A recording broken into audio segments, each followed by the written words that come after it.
Hello, welcome to Seed Yoga Therapy's YouTube channel. I'm Laura. I'm going to share today a bit about how to start a meditation practice. So, and just a little bit of background about my own meditation practice. I've been meditating daily for over a decade and meditating twice daily for at least 5 years. So, meditation is something that is very important to me and has been deeply transformative in my own relationship with myself, my relationship with others, my work, the world. It's been something that has been a huge anchor in my own life. So, and then how I got started meditating was actually my yoga therapy teacher, Molly Lannon Kenny, invited her students to a 30-day challenge many years ago. And she suggested that we sit for 30 minutes. And I said, nope, I can't do that. I'm doing 10 minutes. And I did 10 minutes a day for that 30 days and consistently built up to more time as I went and as the meditation was kind of pulling me in more. So I'm just going to give you some quick tips on how to start a meditation practice. I know for me, I started a meditation practice over and over and over and over, and then I would fall off and fall off and fall off. So these are the ways that I was supported to continue to do this practice and to make it it's just a part of my life now. It's not even something that's like I have to think about it. It's like brushing my teeth. I meditate, I brush my teeth. And really, you can think about meditation as a form of mind brushing. So just like we take time to clean our teeth and clean our bodies, we can also take this time to clean our minds. And that is one of the ways to look at meditation. So the first thing to consider around starting a meditation practice is pick a time. And I meditate in the morning and the evening, and I wake up and I sit, and then before I go to bed I sit. So find a time, and you don't have to do it twice a day if this is new to you. And so I started with 10 minutes a day, 10 minutes in the morning. That was my practice, and it built from there. So pick a time where you feel like you can consistently meditate. And I'll tell you, in that first 30 days, there were times that I didn't do it in the morning. That was my intention, is I'm going to sit every morning for 10 minutes. But there were times that I either overslept, or I didn't have time, or I was rushing out of the house, or I forgot. And so pick a time, have an intention, and then be flexible. And so I have spent time meditating in grocery store parking lots, at Seward Park, in a park near my house, if you're not based in Seattle. I've meditated on planes, in airports. I've meditated pretty much anywhere you could possibly think of. If I didn't have that time, that intentional time that I set up, if I missed that time, then I would just find some time throughout my day that I could get that 10, 15, 20, 30 minutes in. Pick a spot. And so when I first started meditating, I didn't have an altar, I didn't have a meditation room, I had nothing. I just had a little spot in my place that I sat, and I had a little blanket there, and that's where I sat, and I had a statue. So I guess I did have an altar, but it's a very simple altar. And so if you have a small space, if you can have just a corner where maybe you have a meditation cushion, or you have a chair that you're going to sit on, that it dedicates that space, and that space becomes very energized with your practice, where each time you come to it, you just bring more and more of this meditation energy to it, which will continue to feed your practice. Again, when I was first starting to meditate, I didn't always sit in that spot. So again, be flexible. Have the intention to create a practice where you come at the same time in the same place to do this meditation practice. And then there will be times that doesn't happen. So then you invite the world to be your meditation cushion.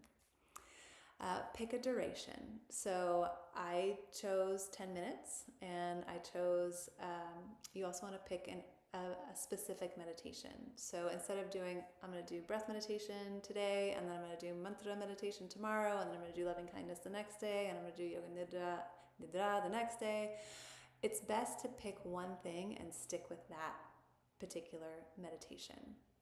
So if you wanted to do a 10-minute body scan, do a 10-minute body scan for your meditation for a while until you start to get reap the benefits of that particular meditation.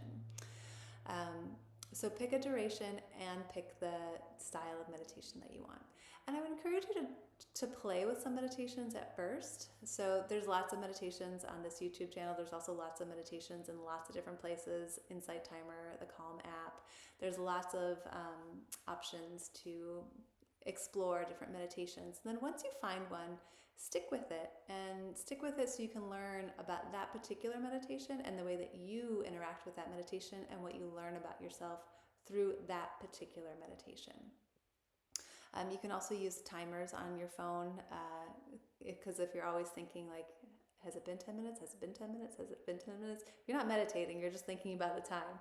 So if you can resource that out and give that to something else like your phone to do, then you can settle into the meditation more. So there are 4 different traditional meditation positions: sitting, standing, walking, or lying down. You're welcome to do any of them. Sitting, you don't have to sit on the floor. You can if that's comfortable for you. It is not necessary. Meditation is just as effective in a chair. You just want to make sure that your spine is upright.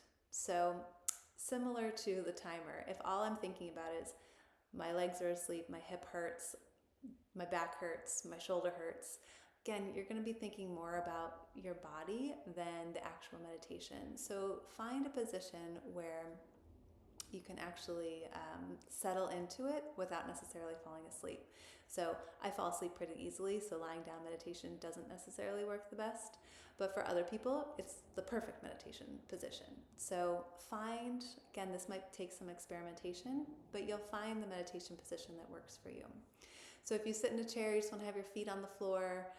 You want to sit more upright on the chair rather than kind of leaning into the back of the backrest, so your spine can be long and tall. And then if you have a lot of anxiety or a lot of energy, sometimes being asked to sit still even for 10 minutes can feel kind of excruciating. So do a walking meditation instead. And sometimes that can honor the energy of the nervous system when you're in more of either like an agitated or an energized, or you just got a lot of stuff happening through the system. So walking can be a really beautiful meditation practice as well.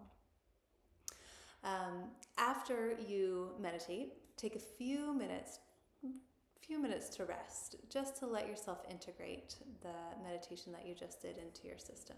So again, I like to use a timer for that. I just set the timer for 5 minutes, let myself rest in Shavasana or corpse pose, and before I transition into my day or my evening. A common thing that I hear when people are beginning to meditate is, I can't meditate because I think too much. And so you're not supposed to not think. The mind's job is to think. That is what it does. And so there's no problem with it thinking. The job of meditation is to gently, and so another metaphor that I've heard from many teachers is treating the mind like a child or a puppy. And so when the child or the puppy goes off into doing something that they're not supposed to do, ideally, we're not harsh with the child or puppy, but we go, nope, this is where we're going to be. This is what we're doing now. So we do the same thing with the mind, which is we start to train an untrained mind. And so typically the mind is going off and not doing its own thing, kind of like a puppy or a toddler. And then we're going, this is what we're doing right now. We're focusing on the breath. We're focusing on this mantra. We're focusing on feeling the sensations in the body. We're focusing on these loving kindness phrases. So, and then when you notice that you've gone off, one, that's amazing that you noticed it, because it's happening all the time throughout our day and we're not really noticing it. And so just the ability to notice that you've wandered is a huge step. That awareness is a big deal. And so when you notice that you're gone, you just, with gentleness, bring it back. And one of my very first meditation teachers, she talked about meditation as like a piggy bank. And so every time we meditate, we put some money in that piggy bank jar, and it doesn't come out the bottom if we think or we get distracted. It stays in there and it accumulates. And so each time you sit, each time you meditate, each time you bring yourself back to, this is my anchor, this is what I'm doing right now, you train the mind, you give that mind more and more resourcing to stay present and aware and mindful. So those are just a few kind of tips and tools to support you on your meditation journey. If you are a longtime meditator and you have other ideas or other ways that have helped you stick with your practice, I'd love to hear them. Put them in a comment below. If you're brand new to meditation and you're finding different ways, either different struggles or different ways that are helping you maintain the practice, same thing, put it in a comment. I'd love to hear about it. And thanks for watching. Take care. Enjoy meditating.